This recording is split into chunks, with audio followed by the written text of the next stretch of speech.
ரயிலும் போய்கிட்டு இருக்கு ஐபிஎல். பொன்னியின் செல்வன் 2 கேகேஆருக்கு காவு. லிரிக் ரைட்டர் வாலி ஸ்டெம்ப் வந்துச்சு 60 லட்சம் ரூபாய் காலி. 2 மேட்ச் போச்சு, நாளைக்கு பஞ்சாப் கூட மேட்ச். எல்லாருக்கும் சங்கு சென்னை சூப்பர் கிங்.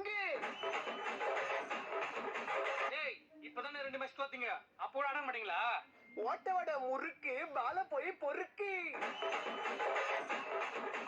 ஓரமா போய் நில்லு, எங்க பார்த்தாலும் எல்லோ. சிஎஸ்கேல அலி, பஞ்சாபு நீ எங்கயாவது போய் ஒலி. தம்பி இவ்வளவு ஆட்டம் போடுறியே, நாளைக்கு சிஎஸ்கே தோத்துச்சுன்னா என்ன பண்ணுவ? பாய கழுவே, அப்படிலாம் நடக்காது. இல்ல தோத்தா என்ன பண்ணுவேன்னு கேக்குறேன். உங்க வீட்டுக்காரு பக்கத்து டான்டியோட ஓடி போயிட்டா நீ என்ன பண்ணுவ? ஐயோ நான் செத்தே போயிடுவேன். போய் சாவு. வீர குத்து பெர்ஃபார்ம் பண்ணிக்கிறேன், அப்பஸ்கனமா பேசிக்கிறேன். நீங்க உங்க நம்ம கண்டினியூ பண்ணலாம். தளபதி நடிச்ச படம் லியோ அடுத்து நான் வரும்.